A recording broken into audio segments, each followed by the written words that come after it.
This video will show you how to use the 3CX Wallboard. To access the 3CX Wallboard, select the switchboard icon on the 3CX web client. Now select Wallboard to access a variety of call statistics.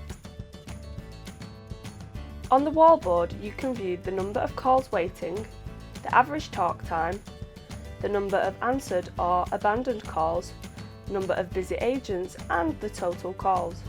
You can also see the number of callbacks and the average waiting time for each caller. The Wallboard even allows you to enter a customised message for your team. To create a customised message, go to Settings, Wallboard, then add your optional message in the relevant box.